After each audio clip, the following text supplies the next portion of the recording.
Hello, my name is Jason, and you're watching Run the Numbers YouTube channel here talking about personal finance. And specifically, you're watching this Run the Numbers channel video that is part of the warm-up series on the channel. So what does that mean? It means that you're watching me walk through the beautiful streets of LA. Hopefully it's not too noisy, but you can hear me as I walk through, because yes, we're out and about doing this walk and talk in motion on the go and covering great topics on personal finance.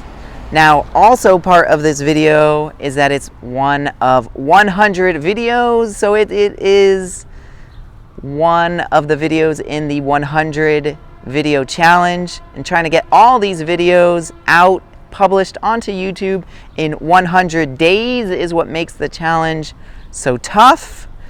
But we're getting towards the end of the challenge, so I gotta stay strong, gotta finish this challenge, all in an effort to make sure there's a lot of content up onto YouTube that I create that I ensure is the content that can help you on your personal finance journey to the best of my ability. I want to make sure that there's content that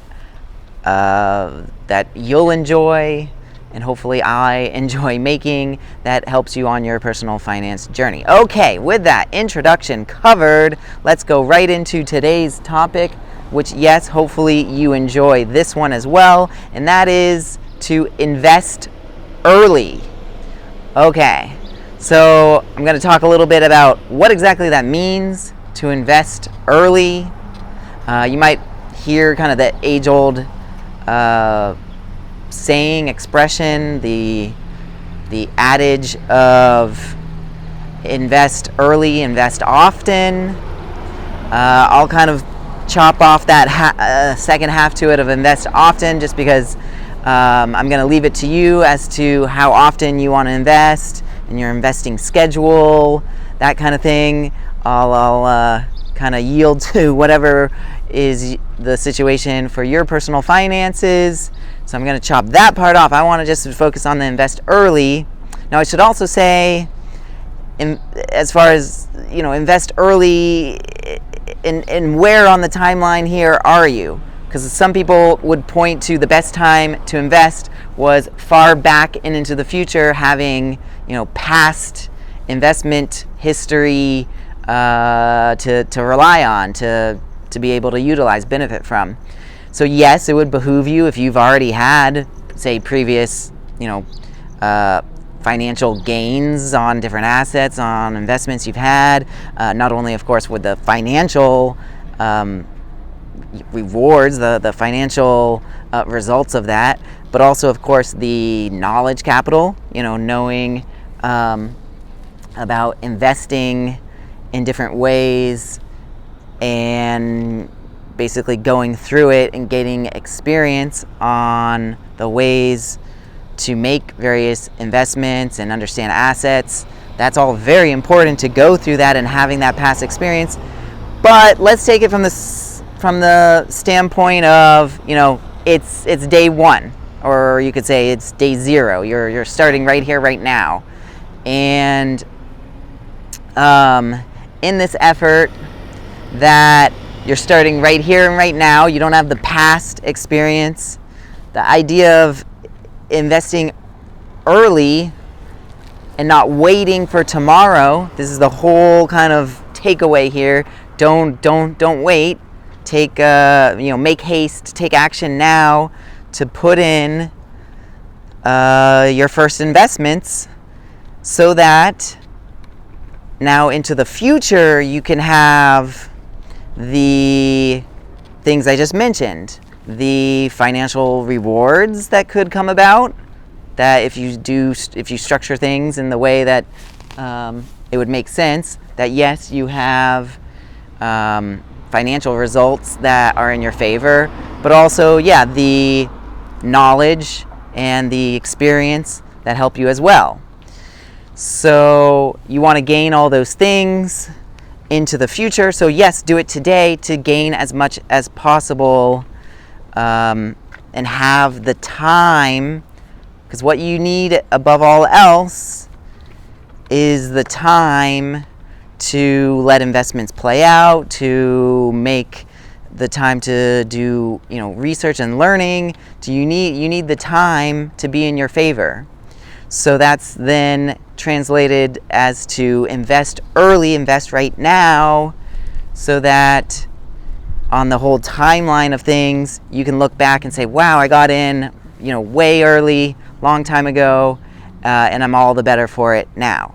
And now, built on this, I should say, you don't need to do some crazy strategy. You don't need to do some sophisticated, when I say crazy, I should maybe rephrase that to say some sophisticated, complex strategy to go through gaining the experience and gaining the know-how and gaining, of course, the financial rewards, results. You could, if you are capable. So I don't want to steer you away from that. Let's go up onto the curb now. Here we go.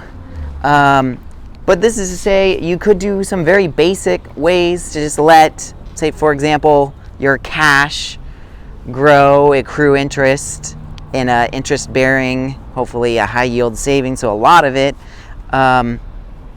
Interest-bearing account, so that your money is growing on itself, and thereby you're accumulating wealth in that form of just letting the time go by for the interest to continue to stack up.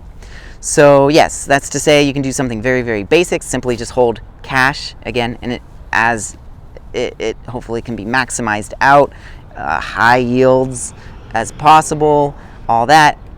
Don't get me wrong, you want to do that, then you want to graduate into more various other assets. You have to go through the whole different elements to that as to what makes sense for you, given the amount of time you have, given the amount of liquidity needs, given the amount of your risk profile, all these different things, lots of considerations, and more even beyond that.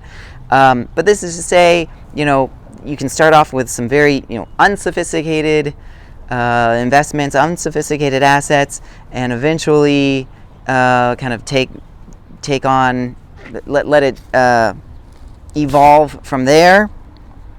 And in doing so, over time, you can accumulate wealth, you can build your wealth, and you can look back on it and say, wow, I got in early, I invested early, and I'm all the better for it. Okay, so that's the takeaway I want to give you today, is that if you invest early, you can best maximize the time that you have in potential investments, and you can let you can allow the time element to work for you instead of you working against time. Okay, I hope that helps. At the very least, it's maybe something to just think through, and that can be beneficial just to, as I said, at the very least, give it another pondering that you might not otherwise have done so. All right, with that, I'm going to leave you there. I got to run. Bye.